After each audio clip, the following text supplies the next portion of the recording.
अभी मैंने तो बताया, तीन तीन टर्म्स कराई हैं अभी मैंने, तीन टर्म्स कराई हैं मैंने यहाँ पे। जेड, एक बताया एफ, और एक बताया पी। जेड, एफ, पी, ये तीन चीजें बताई हैं मैंने तुम्हें। जेड क्या है? Total collisions. जेड क्या है? टोटल कोलिजन्स, कोलिजन फ्रीक्वेंसी जो थी, कोलिजन फ्रीक्वेंसी। एफ क्या है? एफ को मान सकते हैं हम जो सफिशिएंट एनर्जी मिल रही थी, जो सफिशिएंट एनर्जी मिल रही थी for reaction to take place. बताया था मैंने, जो सफिशिएंट एनर्जी मिल रही थी for reaction to take place. मतलब जेड हमारा है कोलिजन फ्रीक्वेंसी, और एफ है हमारा एनर्जी फैक्टर, एनर्जी फैक्टर, और पी है हमारा प्रोबेबिलिटी फैक्टर और सीरीज फैक्टर, और एक टर्म और बताया मैंने, probability factor, orientation factor, orientation factor P, series factor और ओरिएंटेशन फैक्टर और प्रोबेबिलिटी फैक्टर, कोई भी हो सकता है ये। And this term is equal to, इन तीनों का मल्टीपल, ये तीन टर्म मैं बता चुका हूँ। कोलिजन फ्रीक्वेंसी क्या थी? Number of collision taking place per unit volume per second. Energy factor, ये एफ जो है ये देता है हमें नंबर ऑफ जो effective collision, collision which provide sufficient energy so that reaction can take place, collision that provides sufficient energy so that reaction can take place। और P है प्रोबेबिलिटी फैक्टर, अगर ये ओरिएंटेशन फैक्टर प्रॉपर नहीं है तो भी reaction नहीं होगी। जेड अगर मान लो मैंने कहा तुमने 1 मिलियन है, तो एफ क्या होगा? 1000 होगा। एफ क्या होगा? 1000 होगा। और प्रोबेबिलिटी फैक्टर क्या होगा? 100 होगा सिर्फ, ये और कम हो जाएगा। तो एक्चुअल में 100 कोलिजन ही प्रोडक्ट बना पाएंगी। एक्चुअल में 100 कोलिजन होंगी वही प्रोडक्ट बना पाएंगी। मतलब एक तरह से जैसे एग्जांपल बुक्स में लिखी होती है कि 10 की पावर 6, मान लिया 10 की पावर 6 जेई एस्पिरेंट्स हैं, मतलब आईआईटी का पेपर दिया स्टार्टिंग में 1 मिलियन बच्चों ने, इतने बच्चों ने दिया, उसमें से 1000 सिलेक्ट हुए सपोज आईआईटी मेंस में। ज्यादा सिलेक्ट होते हैं लेकिन 1000 सिलेक्ट हुए मान लिया आईआईटी मेंस में, और उसमें से आईआईटी एडवांस जो क्लियर किया सिर्फ 100 बच्चों ने। तो कुछ इस तरीके से मान सकते हैं, इतने ही प्रोडक्ट बनेंगे, इतने ही क्या बनेंगे? प्रोडक्ट बनेंगे। तो कुछ ऐसा मान सकते हैं इसको। और इन तीनों का जो मल्टीपल होगा, और ये ओरिएंटेशन वेक्टर के ऊपर एक दो एग्जांपल ले लेता हूँ। ओरिएंटेशन वेक्टर के ऊपर सपोज मेरे को NO2 प्लस NO2, ध्यान देना क्वेश्चन ऐसे ही आएगा बोर्ड में कि effective collision is taking place between two molecules yet a reaction is not taking place। तो क्या कारण हो सकता है? तो क्या बोलेंगे? molecules might not be properly oriented, that is there must be improper orientation of the molecule, there must be improper orientation of the molecules। NO2 plus NO2 बनना चाहिए N2O4, NO2 plus NO2 बनना चाहिए N2O4। अगर मान लो ये molecules ऐसे Orient है, NO2 ये रहा और दूसरा NO2 से ऐसे, तो रिएक्शन नहीं हो पाएगी। तो उस केस में रिएक्शन नहीं हो पाएगी। क्या रीजन हो सकता है इसका? क्या रीजन हो सकता है इसकी रिएक्शन क्यों नहीं होगी? improper orientation। Improper orientation. हाँ, अब ये इम्प्रॉपर ओरिएंटेशन हो गया ना, ये इम्प्रॉपर ओरिएंटेशन हो गया, तो इसलिए रिएक्शन नहीं हो पाएगी।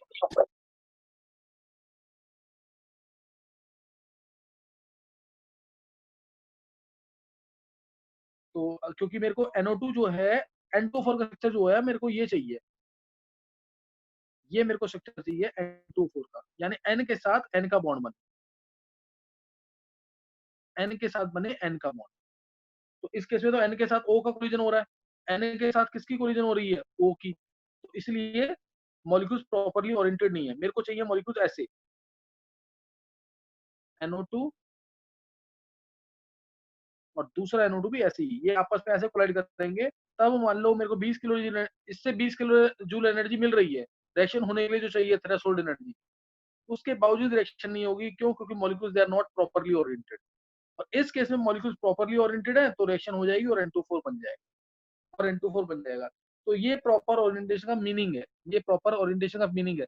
सीरीज फैक्टर भी इधर बोला हुआ है, सीरीज फैक्टर, उस केस में भी कई बार एक्शन नहीं होती। सीरीज फैक्टर ऑर्गेनिक में यूज होगा, स्पेशली SN2 मैकेनिज्म के केस में। SN2 मैकेनिज्म के केस में हम सीरीज फैक्टर यूज करते हैं। मैं एग्जांपल इसका यहीं ले रहा हूँ, ध्यान देंगे एक बार। एग्जांपल इसका जैसे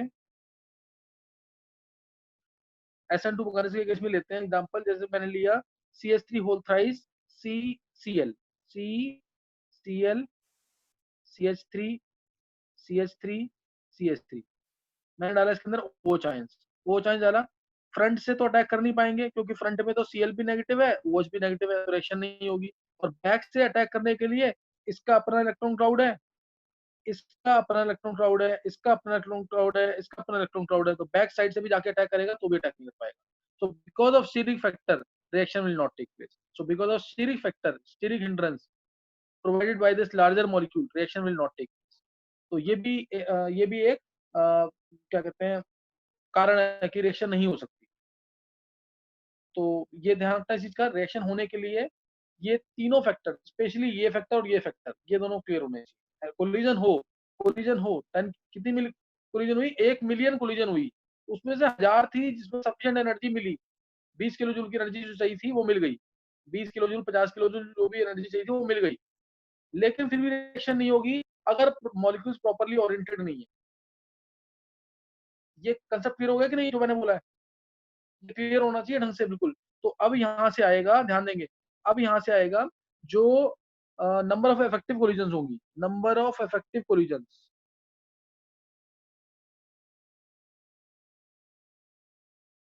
जो नंबर ऑफ इफेक्टिव कोलिजन्स होंगी अब वो होंगी collision frequency into energy factor into probability factor, ये होंगी. कोलिजन फ्रीक्वेंसी हमारा z है, एनर्जी फैक्टर हमारा f है, और f छोटा लिखेंगे, और प्रोबेबिलिटी फैक्टर हमारा p है. ये नंबर ऑफ इफेक्टिव कोलिजन्स होंगी, ये क्या होंगी, नंबर ऑफ इफेक्टिव कोलिजन. अब ध्यान रखना, रेट हमारा क्या कैसे दिया जाता है, rate into K into concentration raise to N होता है. रेट क्या होता है, K into concentration raise to N. इसके लिए हम एजम्पशन लगाते हैं कि if concentration is equal to 1,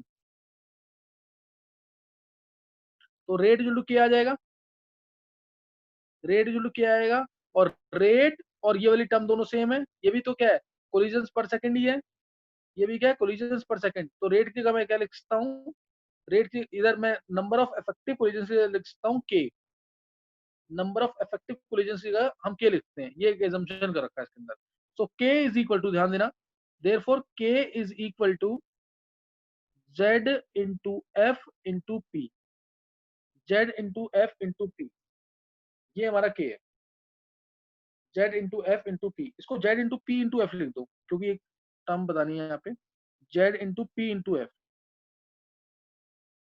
Z into P into F, ये टर्म आ गई.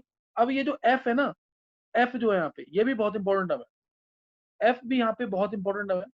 इसकी जो वैल्यू होती है, इसकी वैल्यू दी जाती है, जो एनर्जी फैक्टर है, एनर्जी फैक्टर जो है इसकी वैल्यू दी जाती है, मैं बता रहा हूँ क्या वैल्यू है इसकी, Z into P, Z into P तो आएगा, ये कोलिजन थ्योरी पढ़ रहे हैं हम, कोलिजन थ्योरी के अकॉर्डिंग आ रही है क्वेश्चन.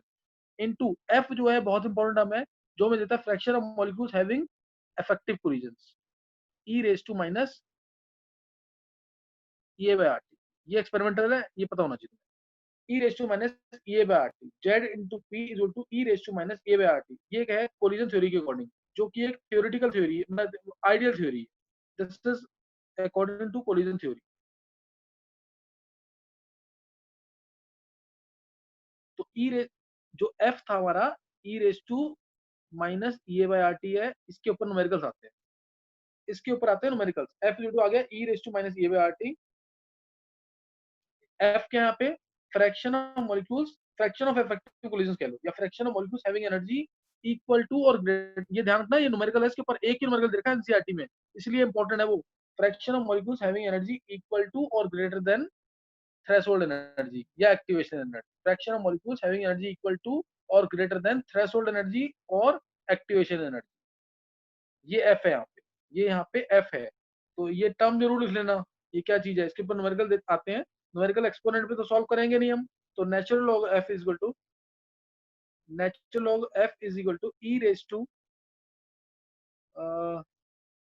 ई रेज टू नहीं minus E by R T आ जाएगा, minus E by R T.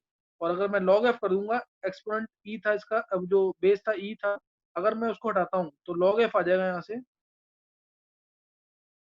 Minus E A by 2.303 are.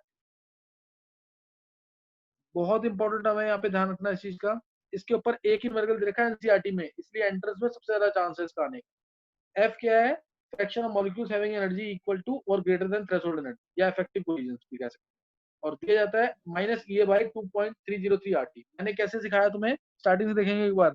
Collision frequency है Z, number of collision taking place per unit volume per second. Energy factor हमारा है F, energy factor है हमारा F, और probability factor P. Z into F into P होता है हमारा number of effective collision. Number of effective collision दिए जाते हैं Z into F into P. Rate दिया जाता है के इंटू कंसंट्रेशन रेशियो है, अगर कंसंट्रेशन 1 है तो रेट हो जाएगा के। जो यहाँ पे रेट है, जो यहाँ पे रेट है वही यहाँ पे नंबर ऑफ इफेक्टिव कोलिजन है पर सेकंड। जो कोलिजन होती है वो रेट के रेट भी यही दिया जाता है, rate into D x by D T जो होता है, तो वो सेम होती है दोनों टर्म। तो यहाँ पे मैं इसकी जगह लिख सकता हूँ के, इसकी जगह के लिखता हूँ तो के लिख दिया। K is to Z into P into F, ये रहा Z into P into F. और एफ जो है ये एक्सपेरिमेंटल टर्म है, ये दिया जाता है E raise to minus A by R T, E raise to minus A by R T. इसके ऊपर बनते हैं न्यूमेरिकल्स, इसके ऊपर बनते हैं न्यूमेरिकल्स। और एफ ये दिया, और ऐसे तो सॉल्व होगा नहीं, इसलिए नेचुरल लॉग एफ लिया तो minus A by R T आ जाएगा, और लॉग एफ आ जाएगा minus A by 2.303 R T, minus A by 2.303 R T. ये ध्यान रखना इसके अंदर। तो फ्रैक्शन ऑफ मॉलिक्यूल्स आ जाएंगे इससे, हैविंग एनर्जी इक्वल टू और ग्रेटर देन थ्रेशोल्ड एनर्जी। तो यहाँ पे एक बहुत इंपॉर्टेंट टर्म कवर हुई है। अब इसके बाद ना मैं इसको यहीं पे कंपेयर कर रहा हूँ अरेनियस इक्वेशन से, यहीं पे मैं कंपेयर कर रहा हूँ इसको अरेनियस इक्वेशन से। अरेनियस इक्वेशन जो है, जो अरेनियस ने दी थी वो ये है।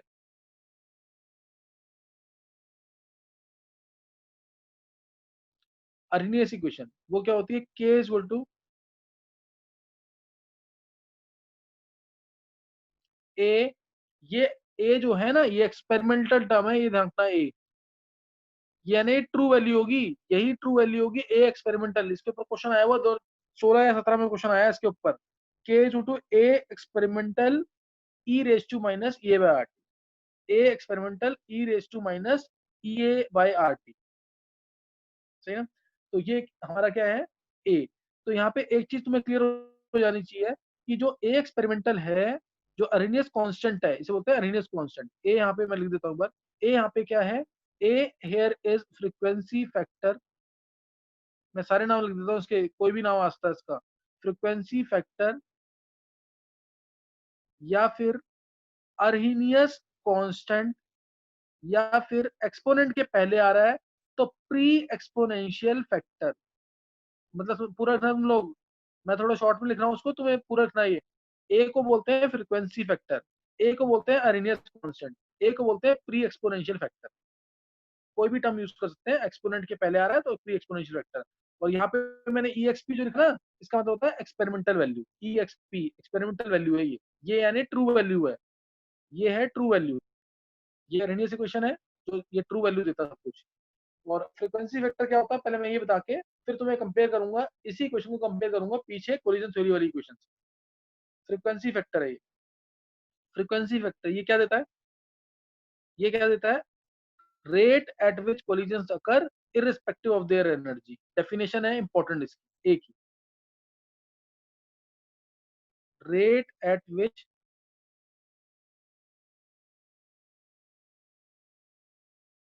Collisions occur irrespective irrespective of their energy। Energy मतलब कितनी कोलिजन्स हो रही हैं, चाहे उनकी एनर्जी थ्रेशोल्ड एनर्जी के बराबर है नहीं है, एक्टिवेशन एनर्जी मिली है उसको नहीं मिली है, कुछ भी नहीं पता, कितनी स्पीड से रिएक्शन हो रही है बस बताता है। Rate at which collisions occur irrespective of their energy. और इसको एक तरीके से और डिफाइन करते हैं, टेम्परेचर बढ़ाएंगे तो रिएक्शन का रेट बढ़ेगा, टेम्परेचर बढ़ाएंगे तो रिएक्शन की स्पीड बढ़ेगी, सबको पता है टेम्परेचर बढ़ाएंगे तो रिएक्शन की स्पीड बढ़ेगी।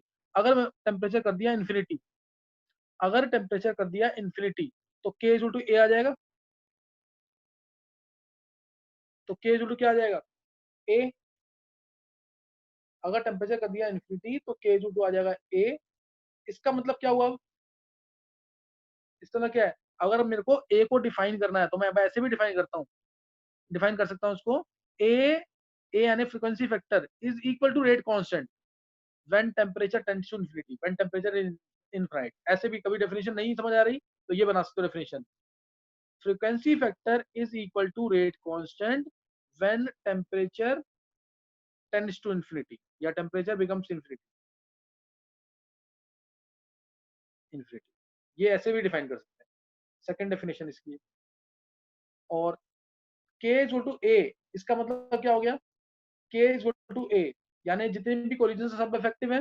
नंबर K क्या था, नंबर ऑफ इफेक्टिव कोलिजन तो था, अगर ध्यान हो तो K क्या था, टोटल इफेक्टिव कोलिजन कितनी है। इसका मतलब है जब K A के इक्वल हो गया तो जितनी भी कोलिजन हो रही है सब इफेक्टिव है। इसका मतलब A, next important definition, A is equal to K, A is equal to K when all collisions had sufficient energy to overcome energy barrier. When A is equal to K when all collisions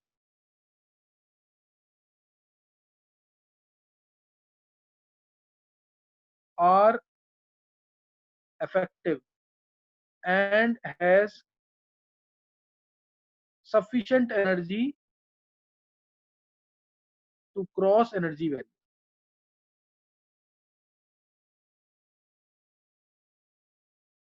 ये line भूलनी नहीं है कि A और K जब equal हो गए हैं, A और K जब इक्वल हो गए हैं, इसका मतलब जितने भी कोलिजन हो रहे हैं सब इफेक्टिव कोलिजन है, सब एनर्जी दे रहे हैं किसके बराबर, थ्रेशोल्ड एनर्जी के बराबर, सब एनर्जी दे रहे हैं थ्रेशोल्ड एनर्जी के बराबर। और ऐसा कभी भी नहीं होगा, दिस इज ऑलवेज इम्पॉसिबल, ये कभी नहीं होगा कि जितनी कोलिजन हो रही हैं सब इफेक्टिव है। इसका मतलब कभी रिएक्टेंट एग्जिस्ट ही नहीं कर सकते, प्रोडक्ट की फॉर्म में एग्जिस्ट करेंगे फिर तो प्रोडक्ट की फॉर्म में ही एग्जिस्ट करेंगे। ऐसा और कौन सी कंडीशन में हो सकता है, ऐसा और कौन सी कंडीशन में हो सकता है, जब एक्टिवेशन एनर्जी क्या हो, जब E जीरो हो जाएगा तो भी तो K इक्वल टू A आ रहा है, चेक करो एक बार। रिएक्शन की एक्टिवेशन एनर्जी जीरो हो गई तो भी ऐसा होगा कि नहीं, चेक करो एक बार। Yes sir. है ना, उस केस में भी ये हो जाएगा, जब रिएक्शन की एक्टिवेशन एनर्जी भी जीरो हो जाएगी तो भी ऐसा पॉसिबल हो जाएगा कि जितनी भी कोलिजन हो रही हैं सब इफेक्टिव, जितनी कोलिजन हो रही हैं सब इफेक्टिव। ये भी जीरो होगा वो भी इम्पॉसिबल है, टेम्परेचर इन्फिनाइट होगा वो भी इम्पॉसिबल, वो भी इम्पॉसिबल है, ये ध्यान रखना चीज का। सेकंड ऑर्डर रिएक्शन है तो ए की यूनिट्स क्या होंगी, ऐसे क्वेश्चन आते हैं, कॉमन क्वेश्चन है। सेकंड ऑर्डर रिएक्शन है तो ए की यूनिट्स क्या होंगी, ए की नॉट के की।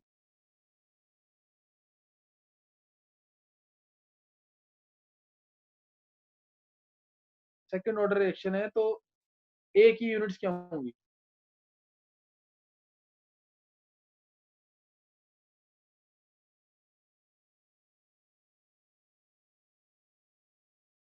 बोलो।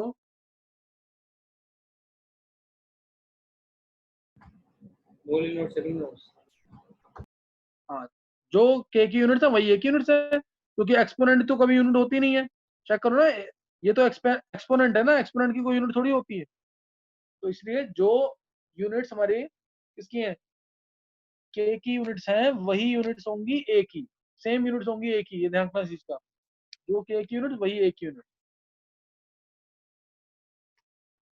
तो यहाँ पे तुम्हें ये क्लियर हो गया होगा।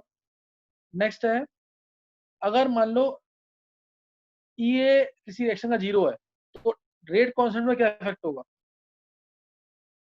रेट कांस्टेंट पे टेम्परेचर का इफेक्ट क्या होगा। if EA is zero then what is the effect of temperature on rate constant,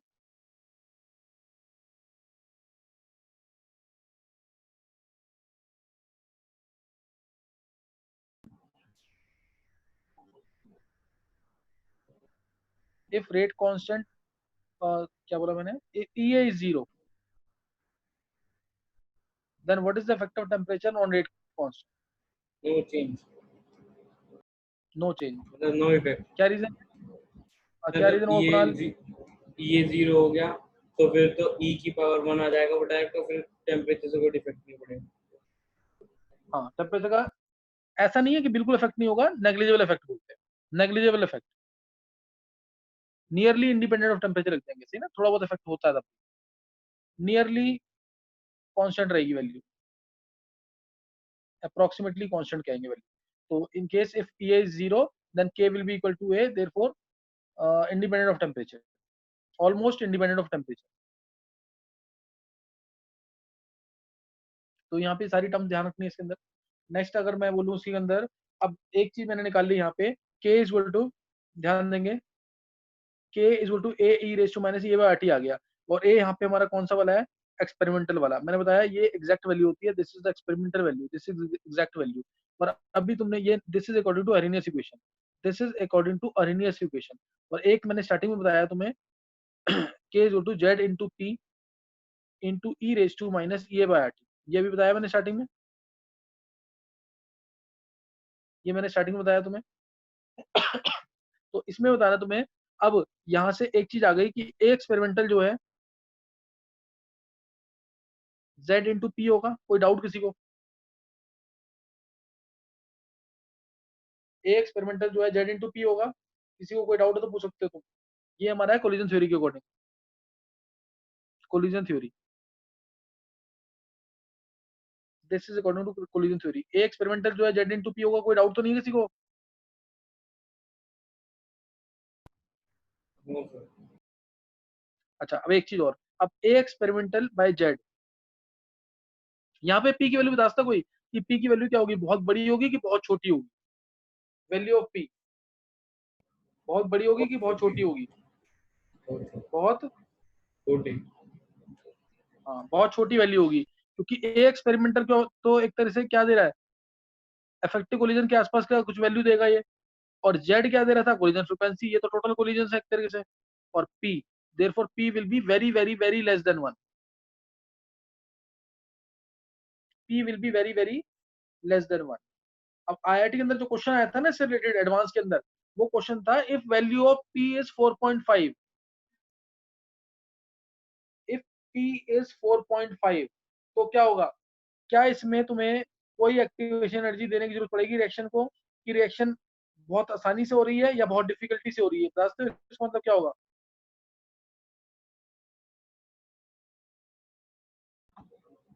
sir value आसानी ऑफ से पी हो रही ग्रेटर है। देन 1, हाँ बोलेंगे if P is less than और is equal to 4.5, practically its value is very very less than 1, but if given p is equal to 4.5 which is very very greater than 1, तो इस case में क्या होगा, collision reaction आसानी से हो रही है कि डिफिकल्टी से हो रही है? सर आसानी से।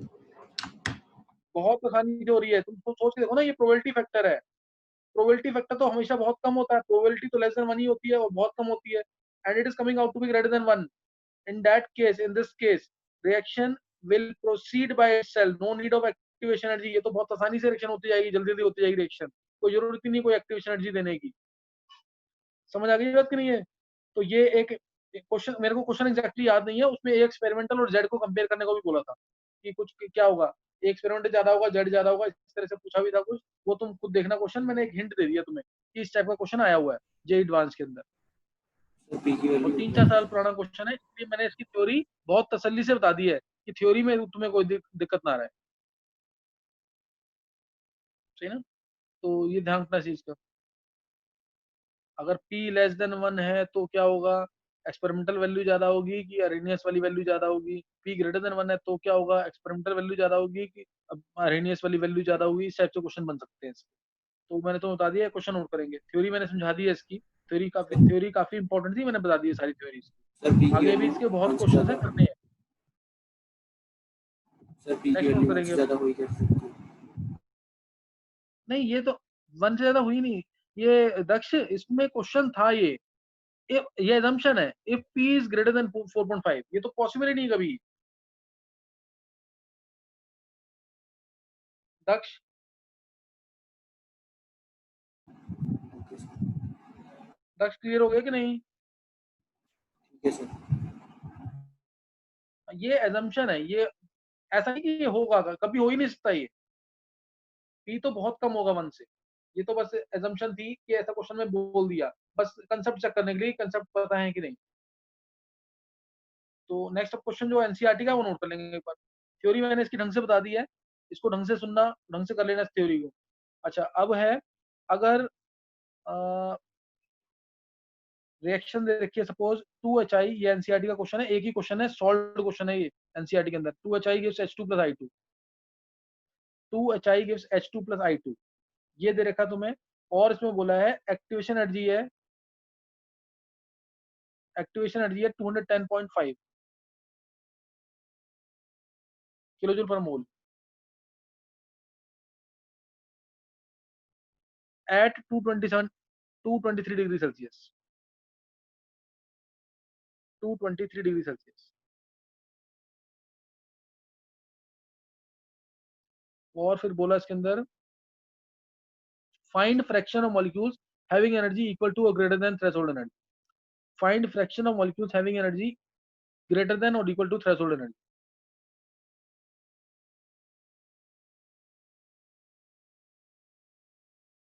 हैविंग एनर्जी इक्वल टू और ग्रेटर देन थ्रेशोल्ड एनर्जी या activation energy. Sir find find क्या दिया, fraction of fraction of molecules having energy equal to और ग्रेटर देन थ्रेशोल्ड एनर्जी।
निकाला आंसर?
चलो निकाल लिया होगा आंसर।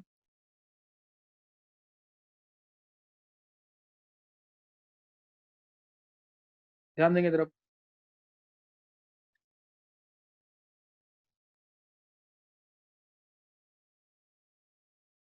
देखो मैं डायरेक्ट फॉर्मूला अप्लाई कर रहा हूँ। वो F is to E raise to minus A by R T है, जिसको हमने लॉग में कन्वर्ट किया था। लॉग एफ क्या आया था? Minus E A by 2.303 R T. तो लॉग एंटी लॉग इसलिए आना चाहिए। ई ए की value minus 210,500 divide by 2.303 R 8.314 joule में लिखने हैं। और टी आ जाएगा हमारा 223 273 500 आ जाएगा ना, 500। तो उसको अब चेक कर लेते हैं एक बार।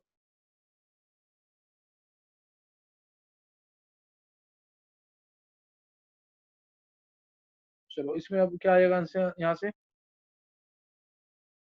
सॉल्व करेंगे तो अगर मैं इसके 1 2 3 4 5 2.1 कर दिया इसको, 10⁵5 10⁵, ये कट जाएगा, 10⁵3 आ जाएगा, ये आ जाएगा 8 5 40 260। ये अप्रोक्सीमेटली निकालना कितना आ रहा है, सर -19 आएगा ये 100 के आसपास आएगा कुछ, ये 100 आ minus- जाएगा, सपोज ये 100 आ जाता है, माइनस सॉल्व किए, -19 नीलेश बोल क्या आ रहा है, सर -19 यस सर। माइनस, चलो -19 अगर आ जाता है, या तो पॉइंट पे भी कुछ आएगा, सॉल्व करना आना चाहिए, 10 एफ आ जाएगा 10⁻19, एफ आ जाएगा 10⁻19, वो चेक कर लेना तुम क्या आ रहा है, वो उसमें एंटी लॉग वगैरह सॉल्व करना आना चाहिए ऑब्जेक्टिव्स के लिए। वो मैं एक दिन 11th को सिखाऊंगा, 10th 11th के बच्चों को सिखाऊंगा, तो तुम लोग भी जिसको अटेंड करना है अटेंड कर लेना, लॉग एंटी लॉग। ये आया है कितना, 1.471 नितिन, 1.47 इंटू 10⁻19, चलो 1.471 इंटू 10⁻19, ये चेक कर लेना एक बार। अच्छा नेक्स्ट नोट करेंगे आगे। नेक्स्ट जो है, अभी मैंने जो तुम्हें क्वेश्चन कराया था उसमें एक चीज रह गई थी, जो मैंने देखा था, रेट ऑफ, जो मैंने दिया था इसमें रेट ऑफ B2 दे रखा था, rate of disappearance of B2 दिया था ना इसमें, और कंसंट्रेशन दे रखा था A का, कंसंट्रेशन दे रखा था B2 का। पहला पहला जो क्वेश्चन कराया था अभी, 2A plus B2 gives 2AB, 2A plus B2 gives 2AB, इसमें 1.8 इंटू 10⁻³ दे रखा था, ये 10⁻³ हटाई दो, अभी समझाने के लिए बता रहा हूँ, सिर्फ 1.8 दे रखा है, 10.8 दे रखा है, 5.4 दे रखा था, ये दे रखा था, और ये दे रखा था 0.015 0.09 0.015, ये है 0.15 0.15 0.45, ये दे रखा था। अब इसको डायरेक्ट करना है, अगर डायरेक्ट करना है ना, इसे डायरेक्ट कर सकते हैं हम, बस सिर्फ चेक करो कि ए कहाँ पे कांस्टेंट है, बी कहाँ पे कांस्टेंट है। ए कांस्टेंट है, ये फर्स्ट एक्सपेरिमेंट, ये सेकंड एक्सपेरिमेंट, ये थर्ड एक्सपेरिमेंट। अगर तुम चेक करोगे तो फर्स्ट और थर्ड एक्सपेरिमेंट में जब ए कांस्टेंट है, फर्स्ट और थर्ड एक्सपेरिमेंट में जब ए कांस्टेंट है, बी को हमने 3 टाइम्स किया, तो रेट भी हो रहा है 3 टाइम्स, यानी rate is proportional to B2 आ गया, रेट इज प्रोपोर्शनल टू क्या आ गया, B2। और फर्स्ट और सेकंड एक्सपेरिमेंट में जब हमने B2 को कांस्टेंट रखा, फर्स्ट और सेकंड एक्सपेरिमेंट में जब हमने B2 को कांस्टेंट रखा, तो ए हो रहा है 6 टाइम्स, ए हो रहा है 6 टाइम्स, और रेट भी हो रहा है 6 टाइम्स, तो रेट इज प्रोपोर्शनल टू ए भी आ गया। हो गया ना क्वेश्चन डायरेक्ट, समझ आया कैसे करना है ये ऑलरेडी निकालना आना चाहिए तुम्हें ऑर्डर तो, लेकिन उसके लिए बस हाँ एक कंडीशन जरूर है कि एक्सपेरिमेंट के अंदर कांस्टेंट जरूर होना चाहिए, पहले और तीसरे एक्सपेरिमेंट में, from first and third experiment, if we keep concentration of A as constant and make this B2 as 3 times, make this B2 as 3 times, then rate also becomes 3 times. That means rate is proportional to B2.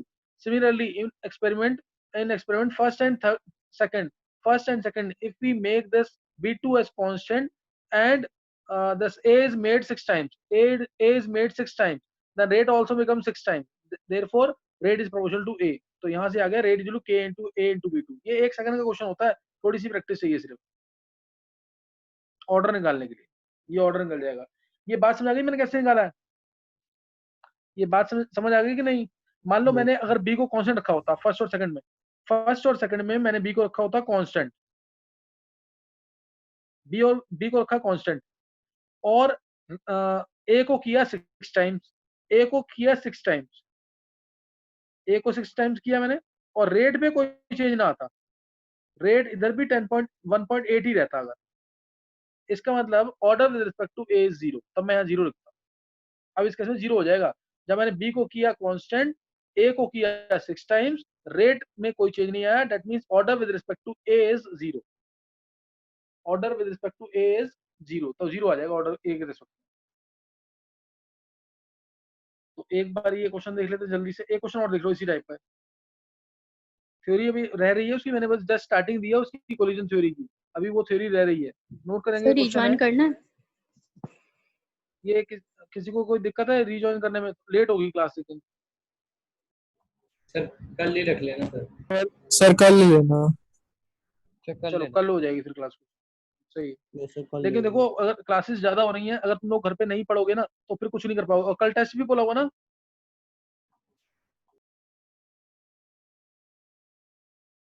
कल test है ना P block DNF और coordination का, yes sir. Yes sir. पढ़ लिया सबने?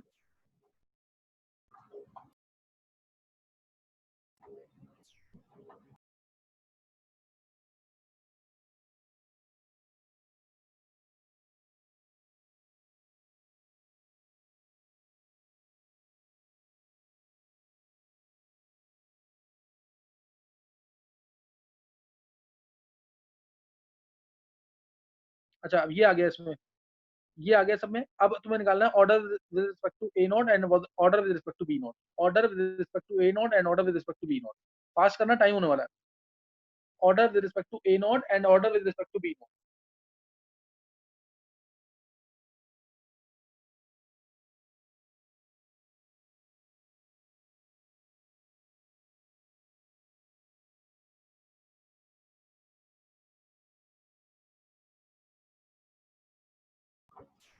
Sir B not respective में 0।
देख लेंगे एक बार। देखो ऑर्डर विद रिस्पेक्ट टू, एक चीज ध्यान देंगे, ऑर्डर इसमें कांस्टेंट कोई भी नहीं है, इसको पूरा सॉल्व करना पड़ेगा, इसको पूरा सॉल्व ही करना पड़ेगा। रेट लिख के ना पूरा, जैसे मैंने अभी सिखाया था, लॉग वगैरह लेना पड़ेगा इसके अंदर। Sir with respect to B तो आ जाएगा डायरेक्टली, नहीं आएगा? नहीं आएगा डायरेक्टली, कोई नहीं आएगा, ये पूरा सॉल्व करना पड़ेगा तुम्हें बस। हाँ, ए के रेस्पेक्ट में ऑर्डर 0 होगा, बी के रेस्पेक्ट में ऑर्डर 0 है, तो यही तो बी के बोल रेस्पेक्ट में ऑर्डर 0, क्योंकि ए को रखा, हाँ सही है, ए को रखा कांस्टेंट, बी को कुछ भी करो तुम, रेट पे कोई फर्क नहीं पड़ रहा, तो बी के रेस्पेक्ट में ऑर्डर 0 है, ये तो क्लियर है। बाकी तुम्हें डिवाइड करके निकालना पड़ेगा, फिर लॉग लेना पड़ेगा।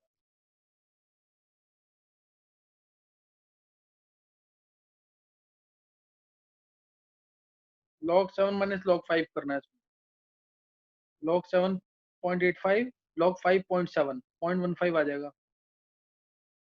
और